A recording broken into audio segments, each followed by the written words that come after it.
warahmatullahi wabarakatuh. Waalaikumsalam warahmatullahi wabarakatuh.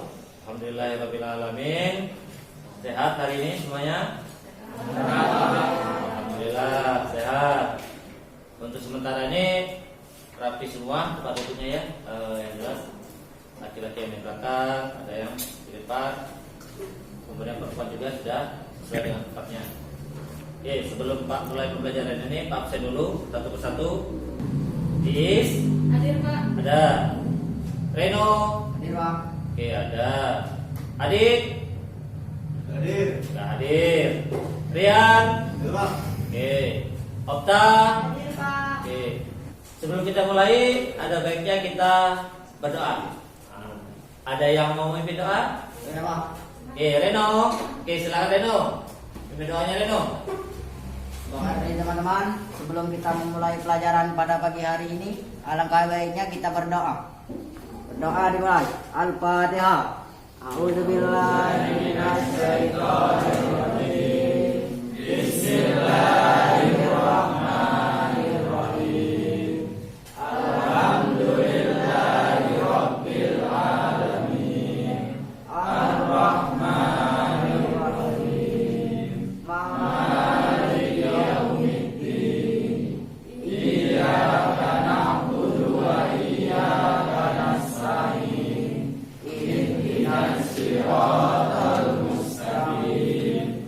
Siratal ladzina an'amta 'alaihim ghairil maghdubi 'alaihim waladdallin. Amin. Selesai. Oke, terima kasih pada Reno yang sudah memimpin doa. Kemudian untuk pembelajaran, sebelum Pak mulai pembelajaran hari ini, Pak ingin mengulang materi yang minggu lalu, masalah tentang munakahat. Ada yang masih tahu materi minggu lalu? Apa itu hukum munakahat? Hukumnya ada yang tahu? Saya Pak. Oke, silakan Muzir. Hukum munakahat itu ada 3. Yang pertama wajib, yang kedua sunnah, dan yang ketiga haram. Yang 3 haram, oke. Kemudian rukun munakahat, ada yang masih ingat? Saya Pak. Oke, silakan Desi. Yang pertama akad, Akad ijab kabul, oke. yang kedua wali, Wali, oke, dari pihak perempuan ya. ya, yang ketiga saksi, Saksi. keempat mempelai baik perempuan maupun laki-laki. Oke, terima kasih. Itu rukun munakahat. Oke ya. Terima kasih, masih ingat. Nah, untuk hari ini coba kita bahas tentang masalah sumber-sumber hukum Islam. Ini yang akan kita bahas. Nah, tujuan daripada pembelajaran pada hari ini, yang pertama tujuannya adalah kalian atau peserta didik mengetahui apa saja yang menjadi sumber-sumber hukum Islam. Peserta didik juga mengetahui pengertian daripada yang pertama Al-Quran,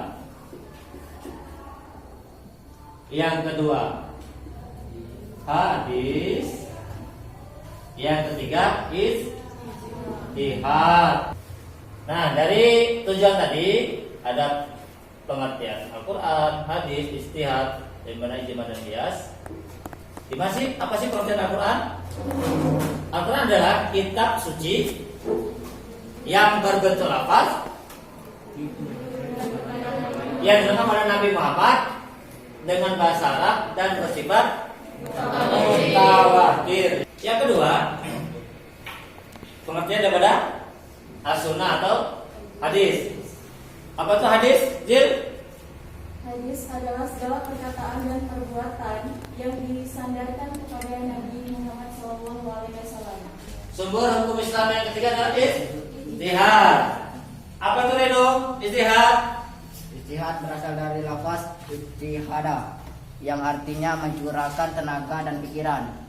Menurut istilah, mencurahkan segala seluruh kemampuan berpikir untuk melakukan syariat dari dalil-dalil syara, yaitu Al-Quran dan hadis. Oke, itu ya istihad. Istihad ini dibagi jadi dua, ijma dan kias. Apa itu ya? Kias. Mempersamakan hukum yang belum ada sebelumnya. Mempersamakan hukum yang belum ada sebelumnya. Apa itu ijma? Desi? Kesepakatan ulama dalam menentukan sumber-sumber hukum Islam. Kesepakatan para ulama dalam menetapkan suatu hukum. Kelompok satu nanti silakan diskusikan tentang Al-Quran. Apa sih Al-Quran? Pengertian Al-Quran. Kemudian apa namanya? Fungsi Al-Quran yang berkaitan dengan Al-Quran. Kemudian yang kelompok tua silakan bahas tentang hadis. Hadis ini dari macam-macam hadis. Apakah mutawatir, apakah sahih, apakah hasan, itu silakan kalian bahas di kelompok 2. Dan di kelompok 3 akan saya tema yang kalian bahas tentang ijma. Contohnya apa? Kan ijma tadi apa? Desi? Ijma kesepakatan ulama dalam menetapkan suatu hukum. Kalian coba cari contohnya seperti apa? Itu yang ijma kelompok 3. Kelompok 4 tentang qiyas, mempersamakan hukum yang belum ada sebelumnya. Nanti yang kelompok 4 silakan kalian bahas tentang qiyas. Contohnya seperti apa? Ini kita bagi kelompok ya. Yang di sini kelompok 1 akan membahas tentang apa itu Al-Quran, fungsi Al-Quran ya. Yang di kelompok 2 akan membahas tentang masalah hadis, macam-macam hadis. Nanti silakan kalian bahas. Kemudian di kelompok 3 membahas tentang ijma. Dan kelompok 4 membahas tentang qiyas. Oke. Silakan kalian diskusikan dulu, kalian presentasikan dulu, persiapkan dahulu apa yang kalian ingin kalian sampaikan nanti. Silakan.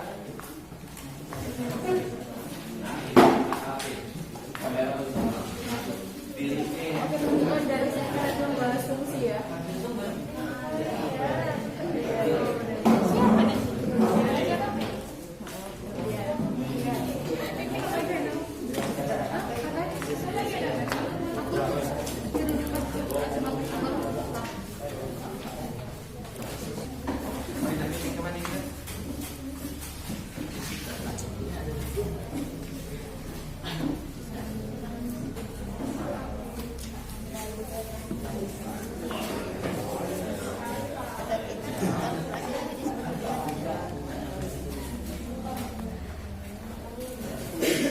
Sudah diskusikan oleh kalian semua?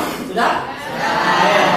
Kalau sudah, silakan di kelompok 1 presentasikan hasilnya. Di kelompok 1, silakan. Cukup berdiri saja, berdiri. Oke, baiklah. Assalamualaikum warahmatullahi wabarakatuh. Waalaikumsalam. Saya berasal dari kelompok 1. Sebelumnya perkenalkan, nama saya Unzil Citra Permatasari. Di sini kelompok 1 akan membahas tentang Al-Quran, di mana saya sendiri akan menjelaskan pengertian Al-Quran. Selanjutnya akan dijelaskan oleh Dwi Septiani mengenai fungsi Al-Quran. Selanjutnya juga akan dijelaskan melalui niat.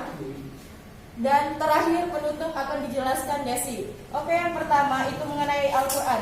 Al-Quran adalah kitab suci yang berbentuk lafaz yang diturunkan kepada Nabi Muhammad SAW secara mutawatir. Mutawatir di sini artinya melalui perantara, melalui malaikat Jibril. Terima kasih. Baiklah, materi selanjutnya yaitu fungsi dari Al-Quran. Yang pertama yaitu untuk petunjuk bagi manusia. Yang kedua, sumber pokok dari ajaran agama Islam. Yang ketiga, peringatan dan pelajaran bagi manusia. Dan yang keempat yaitu mukjizat Nabi Muhammad SAW. Selanjutnya saya akan menjelaskan tentang struktur Al-Quran. Al-Quran terdiri atas 114 surah, 30 juz, dan 6.236 ayat menurut riwayat Hafs, 6.262 ayat menurut riwayat Adur, atau 6.214 ayat menurut riwayat Warshi. Secara umum Al-Quran terbagi menjadi 30 bagian yang dikenal dengan nama juz. Selanjutnya tentang kedudukan Al-Quran sebagai sumber hukum Islam. Al-Quran dalam Islam dijadikan sumber hukum umat Islam. Al-Quran merupakan sumber hukum dari semua hukum yang ada dalam bumi, sebagaimana firman Allah yang tercantum dalam surat An-Nisa ayat 59. Baiklah, berikut penjelasan dari kelompok 1. Wassalamualaikum warahmatullahi wabarakatuh. Waalaikumsalam warahmatullahi wabarakatuh. Terima kasih kelompok 1 sudah menjabarkan tentang masalah apa itu Al-Quran, fungsi Al-Quran dan sebagainya. Sekarang silakan ke kelompok 2 untuk membahas tentang masalah hadis. Silakan di kelompok 2. Baiklah, assalamualaikum warahmatullahi wabarakatuh. Waalaikumsalam. Perkenalkan, nama saya Diva Isnaini, perwakilan dari kelompok 2. Di sini saya akan membahas tentang hadis dan macam-macam hadis. Pengertian hadis. Hadis adalah segala perkataan dan perbuatan yang disandarkan oleh Nabi Muhammad SAW. Yang macam-macam hadis dibagi menjadi 2, yaitu hadis kualitas periwayat dibagi menjadi 4, yaitu sahih atau sahih, hasan, dhaif, dan maudhu. Menurut jumlah periwayat ada 3, yaitu mutawatir, mansur, dan ahad. Sekian penjelasan dari kelompok kami. Oke, demikianlah ya dari kelompok 1, kelompok 2, kelompok 3 dan kelompok 4 sudah mempresentasikan. Sekarang untuk tanya jawab saya persilakan di kelompok 1 dulu. Oke, sebelumnya saya perwakilan dari kelompok 1 ingin bertanya kepada kelompok 2 materi hadis. Pertanyaannya adalah, apa yang dimaksud dengan hadis sahih? Baiklah, saya di sini akan menjawab pertanyaan dari kelompok 2. Kelompok 1. Yaitu hadis sahih adalah hadis yang disandarkan Nabi Muhammad SAW. Sanadnya bersambung, perawinya adil, ingatannya atau kecerdasannya tidak ada yang cacat atau rusak. Oke, terima kasih. Silakan tanya. Ke kelompok mana? Tujuannya? Kelompok 3 atau kelompok 4 atau kelompok 1?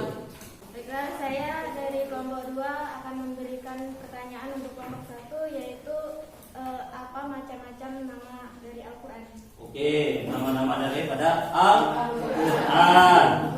Silakan yang dari kelompok 1 yang ingin menjawab. Ada? Oh ya, silakan. Assalamualaikum warahmatullahi wabarakatuh. Waalaikumsalam. Sebelumnya perkenalkan, nama saya Purnasari, perwakilan dari kelompok 1. Baiklah, saya akan menjawab dari pertanyaan dari kelompok 2, yakni macam-macam nama Al-Quran. Yang pertama, Al-Quran berarti bacaan atau sesuatu yang dibaca. Salah satu ayat Al-Quran yang menyebutkan nama ini adalah surat Al-Baqarah ayat 185. Kemudian yang kedua, Alkitab. Alkitab artinya kitab Allah, kitab suci Allah Subhanahu wa Ta'ala, ya. Dapat juga diartikan sebagai sesuatu yang ditulis. Oke, Alkitab. Kemudian Al-Furqan. Al-Furqan berarti pembeda yang mempunyai maksud bahwa mukjizat Nabi Muhammad SAW ini merupakan suatu pembeda yang mana yang hak dan mana yang batil, atau mana yang baik dan mana yang buruk. Oke, Al-Quran, Alkitab, Al-Furqan. Lanjutnya Al-Zikr. Artinya memberi peringatan, di mana Al-Quran dapat memberikan peringatan kepada manusia. Oke, ada lagi. Kemudian At-Tanzil. Artinya diturunkan, maksudnya adalah Al-Quran ini diturunkan oleh Allah Subhanahu wa Ta'ala kepada Nabi Muhammad SAW melalui perantara, yaitu malaikat Jibril alaihissalam, untuk disampaikan kepada umat manusia secara mutawatir. Oke, ada lagi. Oke, cukup. Terima kasih. Terima kasih. Nah, Oke, terima kasih ya anak-anakku semua. Kelompok 1, kelompok 2, kelompok 3 sudah menjabarkan. Kelompok menjawabkan dan tanya jawab sudah. Maka selanjutnya Abang Pak coba. Ini penggaris walaupun hanya pendek. Silakan tutup bukunya. Tutup bukunya. Ingat-ingat. Kemudian siapapun yang menerima penggaris nanti, ya, akan Pak tanya masalah materi yang barusan kita sampaikan. Apakah kalian masih ingat atau tidak? Siap? Siap ya? Oke. Ini kira-kira mau di kelompok 1, kelompok 2, kelompok 3, kelompok 4 dulu nih. Baca. Oke. 3. Bismillahirrahmanirrahim. Kita baca. Kira-kira masaknya apa ya? Oke, kita langsung kasih ke orangnya. Apakah paham nanti?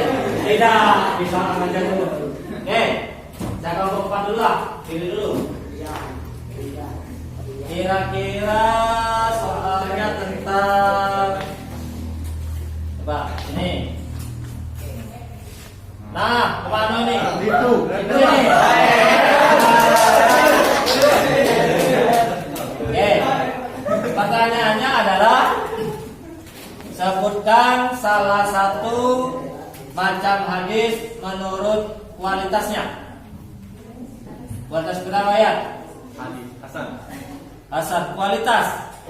Oke, benar. Oke ya, coba lagi, tanya sini.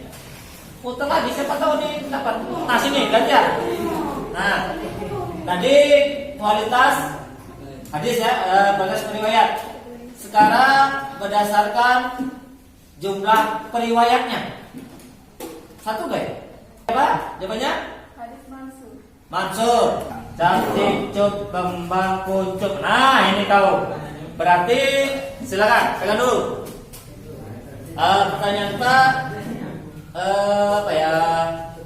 Sebutkan sumber-sumber hukum Islam. Ada berapa? Ada 3, Pak. Ada 3. Yang pertama Al-Quran, Al-Quran, hadis, hadis, ijtihad. istihad. Oke, benar.